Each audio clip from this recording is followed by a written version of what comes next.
This was his way of guiding me. It was never forceful, but gentle, trusting, and with room for me to grow into my own choices. And this was my dad, the companion. Driving was another bond we shared. It started in Mombasa, where I often chauffeured him to his meetings. And over time, I became the designated family driver, much to the displeasure of my two older siblings seated here. Together we traveled thousands of kilometers, Mombasa to Nairobi, Kitale, Njoro, and the Great Rift Valley. He was always in the passenger seat, guiding me with his steady voice.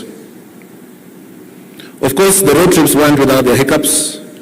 Whenever I hit a pothole too hard or took a turn too fast, my mother would grumble from the back seat, but he would always defend me and say, "Leave him alone." If I was driving, it would be much, much worse. And that was my dad, the unwavering supporter. A believer in my dreams. Later, I joined USIU Africa for a degree in applied computer technology. Upon graduation, I immediately secured an internship and then a job. However, when I sat down with him one evening at the Royal Golf Club's 19th hole, and Your Excellency, PCS might advise you what the 19th hole is all about, I told him I was resigning from my job. Initially, he was annoyed. He was wondering, how dare you resign before you get a new job? But when I told him I was going to pursue a master's degree, he lit up and the concern went away. He immediately supported me, buying me an air ticket, preparing my school fees, and giving me my blessing, giving me his blessing. This was my dad, a champion of continuous learning. While at Carnegie Mellon, he kept close tabs on me, regularly popping in during his work trips. He was proud of me when I was elected to serve as vice president of the Student Guild, and I was sworn into office the same day he assumed office as chairperson of IABC, and coincidentally the same day that President Donald Trump assumed office as President of the United States. Perhaps there's some similarity there. One time when he and my mother visited, he asked me to invite a few friends over, and 15 people showed up. They all wanted to see chairman, and they were from all different nationalities at the university. Later in life, when he completed his term in office, they gifted him a stick. And it is this stick that he has used in his retirement as a symbol of his love and adoration for the African continent and for the gift that was given to him in Rwanda. When I started my business in Rwanda, we needed some money to secure some office space. And so my father gave me an interest-free 12-month loan of Kenya shillings 620,000. When we repaid him back 1 month early, the bank that we both banked with flagged this transaction. They said that this transaction is suspicious because I am the son of a politician. Of course, you all know that Chebukati was not a politician. Later on, the same bank refused to open an account for another one of my businesses. And when my dad heard of this, he went together with my mom to the bank and they began closing accounts helter-skelter. This was my dad who never allowed his family to be mistreated, and you couldn't mess with him. As I grew into business, I would regularly consult him, and he would challenge me to go after more, do more, and market myself. After all, he had run a successful practice for over 30 years, so he knew a thing or two about business. Another evening on the 19th hole, after visiting the 19th hole at the golf club, he decided to escort me home, and I was excited that my father would finally get to see where I live. So I invited him, I showed him around, nikamwambia, ona mzee, kuna TV kubwa pale, ona mzee, kuna sofa, kuna fridge, and he was, he walked around and he never said anything. Then we went onto the balcony and I told him that I've secured clients and I'm doing very well and, there's this much in client billables. He looked at me and he simply said, "Iyo ni kidogo, you need to double your income, you need to do better." As time went on, my hard work was recognized and I was invited to Carnegie Mellon University in Pittsburgh to receive an award. This is an award given to less than 100 alumni of over 100,000 globally. My father insisted on coming with me, and he insisted that we're going to fly in business class together. During that trip, my professors were proud to meet him, but it is in that trip that we noticed the initial symptoms of his illness start to kick in. Even after his first surgery, his dedication never wavered. I had the privilege of staying with him in Germany for a few months after he recovered. In those months, we took daily walks, brainstormed on his talking points, and prepared for his upcoming engagements. The engagements which I have elaborated on in his eulogy. The only difference now that it was once again the two of us, is that instead of eating mudfish, because there was no mudfish in Germany, we upgraded to eating salmon. And that was a good thing for the two of us. When we left Germany, I had the privilege of traveling with him across the world for him to deliver his addresses. We were in Ivory Coast, we were in Cape Town, and I also helped him prepare for his presentation in Lisbon, Portugal. Whenever we traveled, the reception we received was nothing short of statesmanlike. Despite his condition, he prepared for all these presentations and he delivered them with poise. He never needed talking points because he was speaking from his lived experience.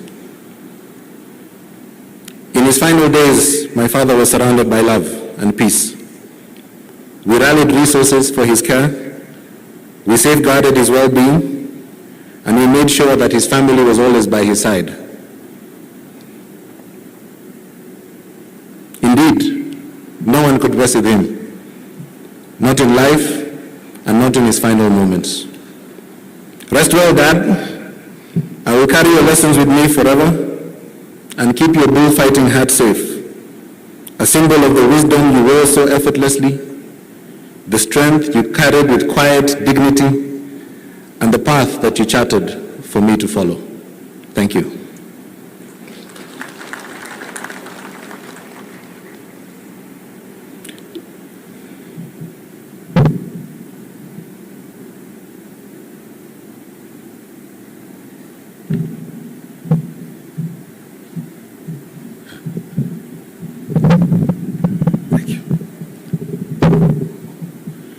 Yes, all protocols observed.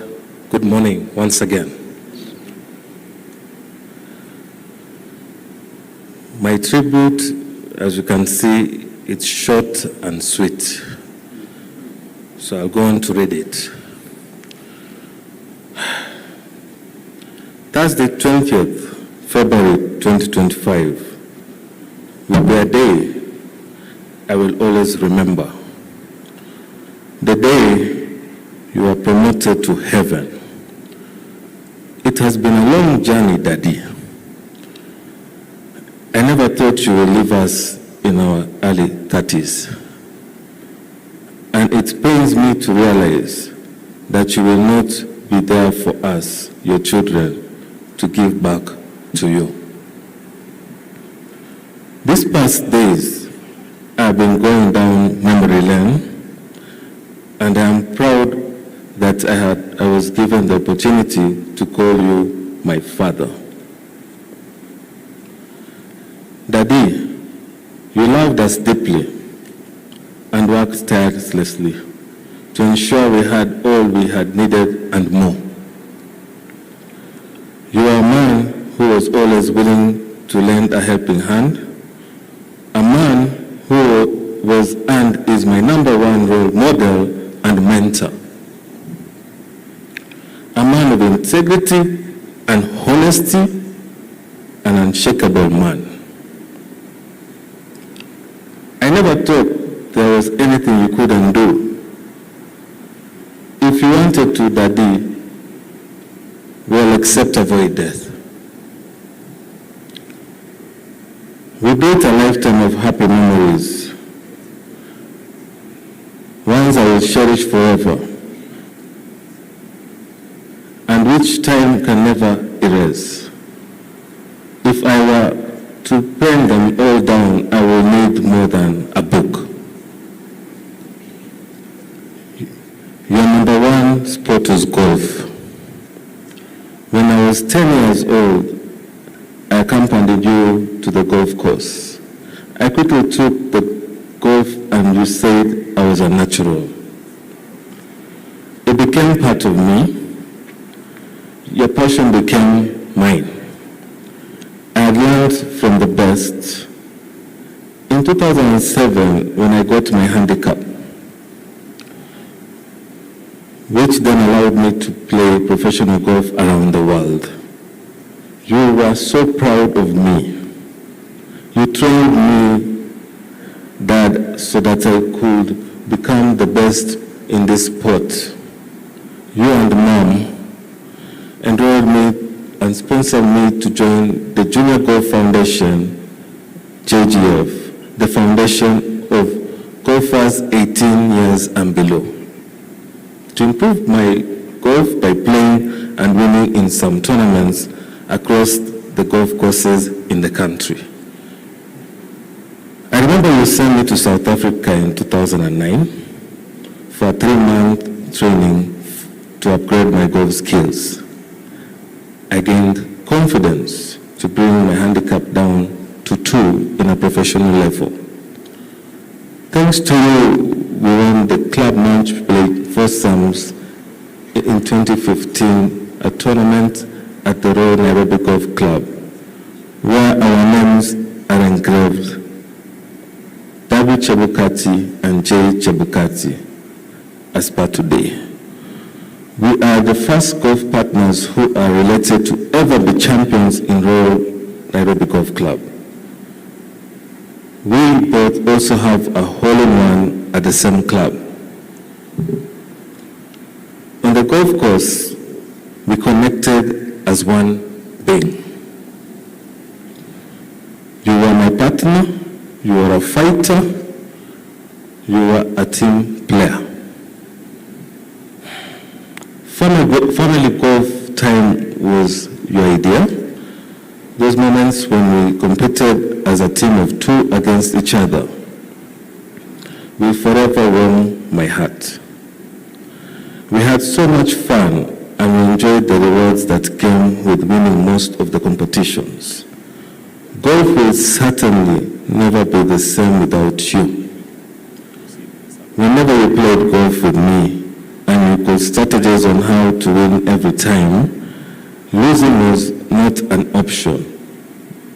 If it happened, you told me, it's not the end of the world, son. Your time will come. I still can't believe that you are gone. You are irrepressible, Daddy, one of a kind. Tears fill my eyes as I write this tribute. My heart is heavy with grief. Losing you feels like losing part of myself, but I find comfort in the Lord daily. Your life is hard to emulate, but I will do my best to live a life of integrity like you did.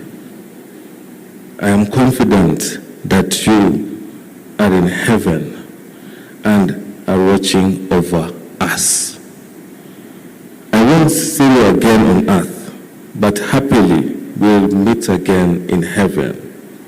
I echo the words of J.M. Richards, which I quote, "No one wants to go through life alone, fighting battles single-handedly their whole life, not even the hardest of the heroes."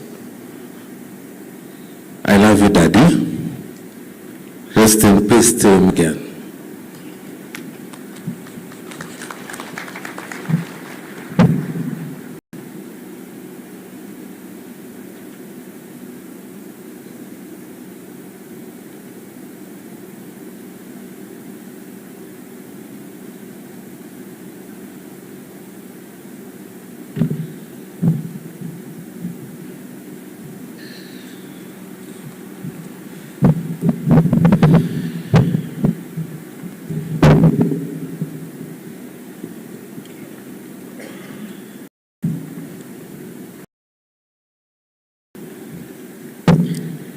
President William Samoei Ruto,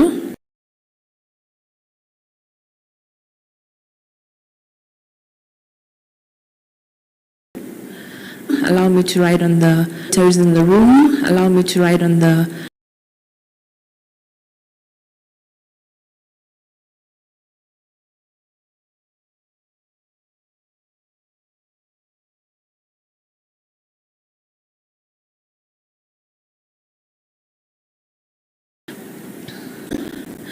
so oftentimes my dad